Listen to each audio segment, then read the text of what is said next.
আসসালামু আলাইকুম রহমতুল্লাহ। সারা বাংলাদেশে মুসলমানদেরকে, গোটা পৃথিবীতেই মুসলমানদেরকে ন্যারেটিভ তৈরি করে বুদ্ধিবৃত্তিক পন্থায় ধোঁকা দিয়ে ইসলাম থেকে মুরতাদ বানানোর কাজে সবচেয়ে বেশি সক্রিয় যেই মিশনটি, সেটা হচ্ছে খ্রিস্টান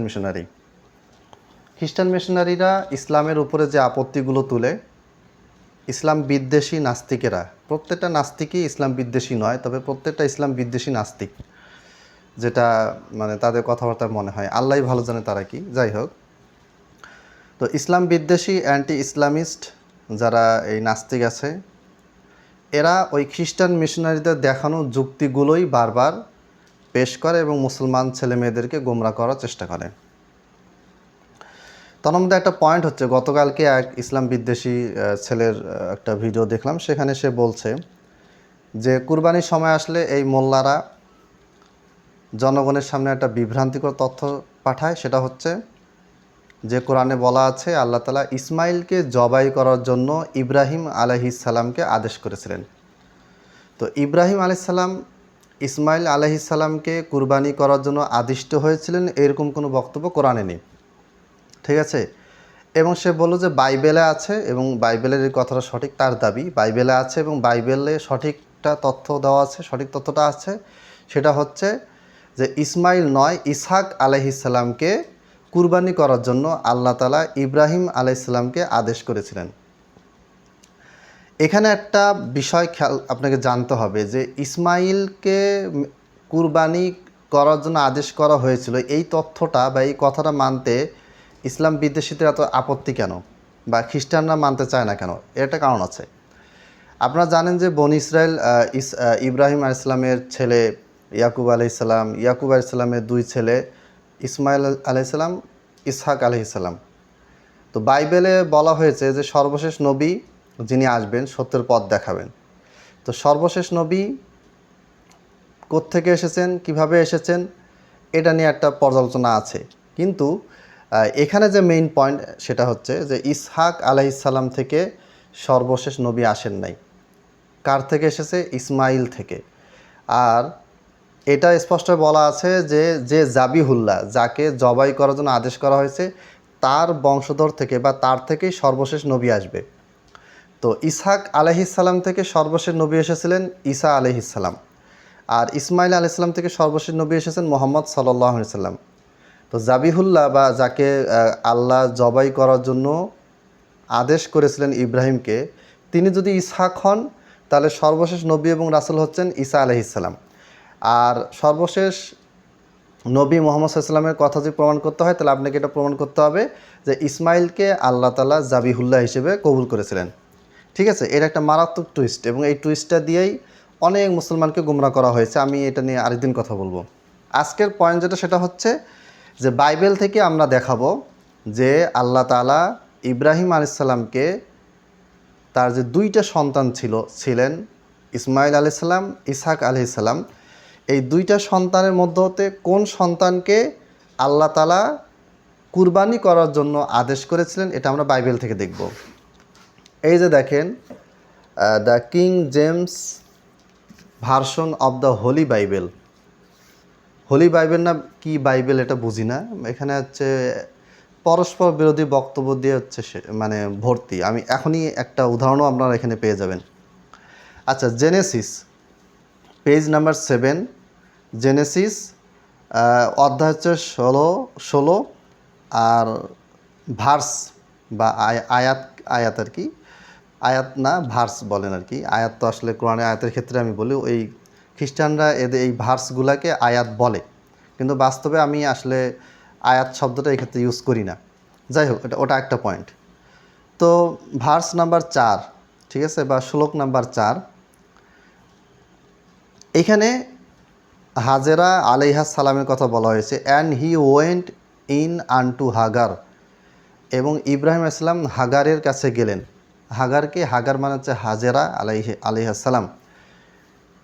ওয়েন ইন আনটু হাগার মানে তার সাথে সহবাস করলেন।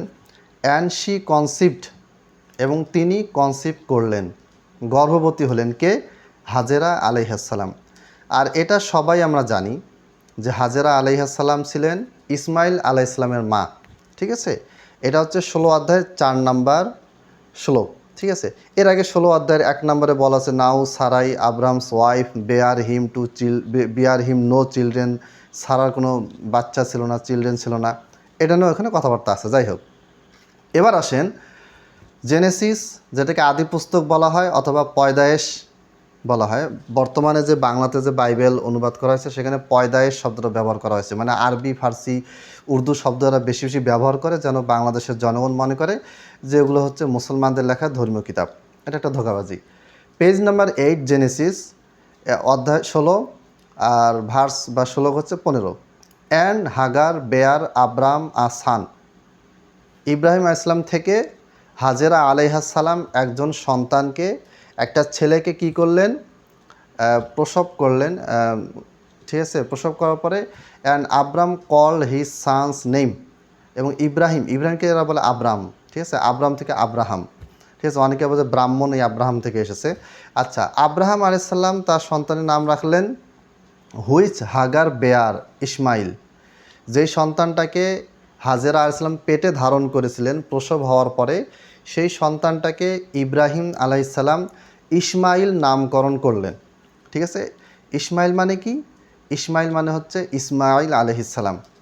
And Abram was 86 years old when Hagar bare Ismail to Abram. যাই হোক, এখানে ইব্রাহিম ইসলামের বয়সের কথা বলা হচ্ছে। তাহলে এইটুকু থেকে 16 নম্বরের 4 এবং 16 নম্বরের 15 থেকে আমরা জানতে পারতেছি যে যিনি গর্ভধারণ করেছিলেন প্রথমে, ঠিক আছে, তিনি হচ্ছেন হাজেরা আলাইহাসসালাম। আর হাজেরা আলাইহাসসালামের গর্ভে যে সন্তানটা জন্মেছিলেন তিনি হচ্ছেন অন্যতম নবী, যার বংশধারায় যার পরবর্তী পুরুষ হচ্ছেন মুহাম্মদ সাল্লাল্লাহু আলাইহি সাল্লাম, তিনি হচ্ছেন ইসমাইল আলাইহিসসালাম। ঠিক আছে, এবার দেখেন, এবার কুরবানি প্রসঙ্গে আসি। Genesis page number 11। এই বাইবেলটাকে আবার কেটে কুটে আবার আরেকটা বাইবেল বানানো হয়েছে, সেটার নাম হচ্ছে রিভাইজড স্ট্যান্ডার্ড ভার্সন। ওটাকে আবার কেটে কুটে আবার যে পরে যে কী বের হয় আল্লাহ জানে। পেজ নাম্বার 11 জেনেসিস মানে পয়দায়েশ বা আদি পুস্তক, এখানে 22 নম্বর অধ্যায়ের 1 নম্বর শ্লোকে বলা হয়েছে, 2 নম্বর শ্লোকে বলা হয়েছে অ্যান্ড হি সেইড, আল্লাহ তাআলা ইব্রাহিমকে বললেন টেক নাও দাই সান দাইন ওয়ানলি সান, টেক নাও দাই সান, দাই মানে তোমার সন্তানকে তুমি কি করো, ধরো, তোমার সন্তানকে নাও। দাইন ওয়ানলি সান ইসহাক, তোমার একমাত্র সন্তান ইসহাককে। এর আগে আমরা জানতে পারলাম যে ইব্রাহিম ইসলামের স্ত্রী সারা আলাইহাসসালাম তার কোনো সন্তান হচ্ছিল না, ঠিক আছে, বন্ধা ছিলেন। সেই সময় হাজেরা আলাইহিসসালাম গর্ভধারণ করলেন। তো হাজেরা আলাইহিসসালাম যখন গর্ভধারণ করলেন তখন হাজেরার যে সন্তান এসেছিল সেই সন্তানের নাম ইসমাইল। এটা বাইবেলে এর আগে উল্লেখ করা হয়েছে, আমরা এটা দেখতে পেলাম। কিন্তু এইখানে আবার ভুল করে বলা হচ্ছে যে দাইন ওয়ানলি সান ইসহাক, ঠিক আছে, যেটা আইজ্যাক বলে আর কি, মানে ইসহাক আলাইহিসসালাম। তো ইসহাক আবার একমাত্র সন্তান কেমন করে হলো? আসলে এখানে হবে ইসমাইল, ভুল করে ইসহাক নামটা দিয়ে দিয়েছে। ঠিক আছে, কারণ ইসমাইলের জন্মের পরে ইসহাকের জন্ম, তখন পর্যন্ত ইসহাকের জন্ম হয়নি, তখন পর্যন্ত ইসমাইল আলাইহিসসালাম ছিলেন একমাত্র সন্তান। তো একমাত্র সন্তান ইসমাইল, যেটা 16 অধ্যায়ের 2, 16 অধ্যায়ের 15, মানে 16 অধ্যায়টা পড়লে আমরা জানতে পারি, বুঝতে পারি, কোনো সন্দেহ নেই। মানে কোরআন হাদিসে যে তথ্যটা আছে এটা নিয়ে তো আমাদের কোনো সন্দেহ নেই, বাইবেল থেকেও প্রমাণিত হচ্ছে যে আসলে ইসমাইল প্রথম সন্তান। কিন্তু দেখেন কীরকম পরস্পর বিরোধী বক্তব্য। এখন 22-এর মানে 16তে যার নাম ছিল ইসমাইল, 22-এ এসে সে হয়ে গেল ইসহাক। এটা ভুলক্রমে ইসহাক, কোন গরু ছাগল কোন ব্যাককল গাধা মানে এটা এই বইটা লিখছে আল্লাহই ভালো জানে। ইসহাক, হোম দাউ লাভস্ট, যাকে তুমি অত্যন্ত ভালোবাসো, যে তোমার অত্যন্ত প্রিয়। And get the into the land of মরিয়া, তুমি তোমার এই যে একমাত্র সন্তান ইসহাক, মানে ইসহাক তো হবে না, হবে ইসমাইল, যাকে তুমি সবচেয়ে বেশি ভালোবাসো, তাকে তুমি মরিয়া নামক একটা এলাকায় বা একটা ভূমিতে নিয়ে যাও। And offer him there for a burnt offering upon one of the mountains which I will tell thee of, তোমাকে আমি যেই পাহাড়ের কথা বলেছি সেই পাহাড়ে গিয়ে তোমার এই প্রিয় সন্তানকে বার্ন অফারিং মানে হচ্ছে একটা পোড়ানো কুরবানি হিসেবে তাকে ওখানে নিয়ে যাও, নিয়ে যাওয়ার পরে কী করো, অ্যান্ড অফার হিম দেয়ার, এবং তাকে কি করো, কুরবানি করো, স্যাক্রিফাইস করো।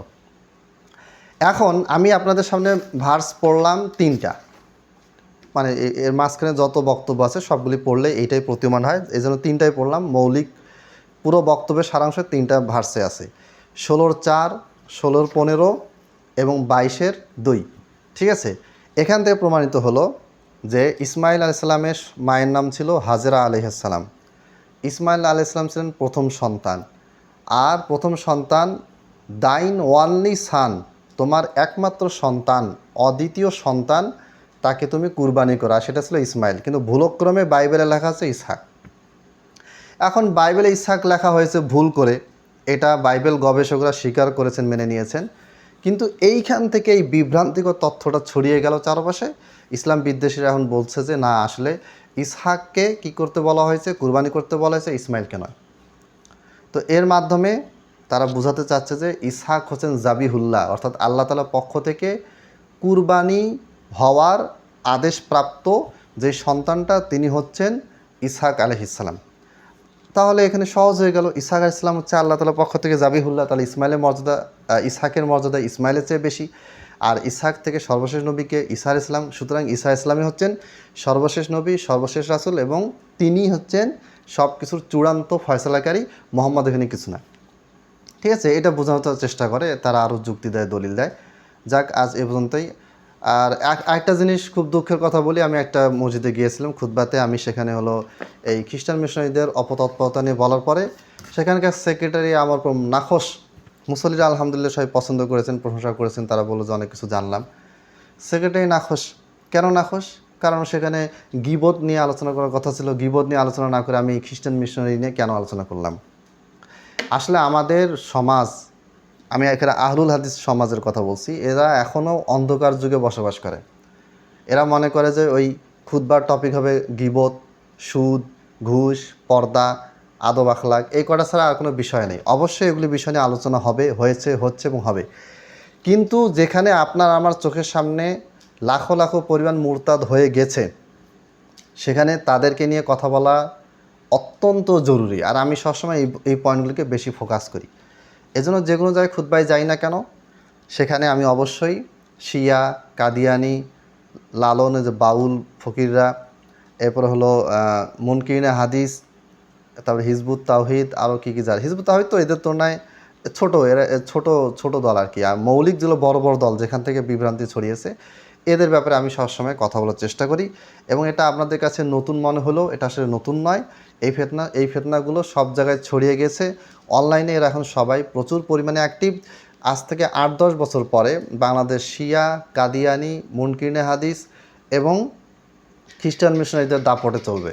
এরা সবাই এক মুসলমানদের বিরুদ্ধে। ঠিক আছে, তখন আপনার ছেলে আপনার চোখের সামনে খ্রিস্টান মিশনারি খ্রিস্টান হয়ে যাবে, কাদিয়ানি হয়ে যাবে, শিয়া রাফিজি হয়ে যাবে, অথবা কি আরও যেগুলো আছে মুনকিরিনে হাদিস হয়ে যাবে, আপনি কিছু করতে পারবেন না। তখন ওই সুদের ওয়াজ আর ঘুষের ওয়াজ দিয়ে তাদেরকে ফেরাতে পারবেন না। অতএব এই ব্যাপারে সজাগ থাকতে হবে।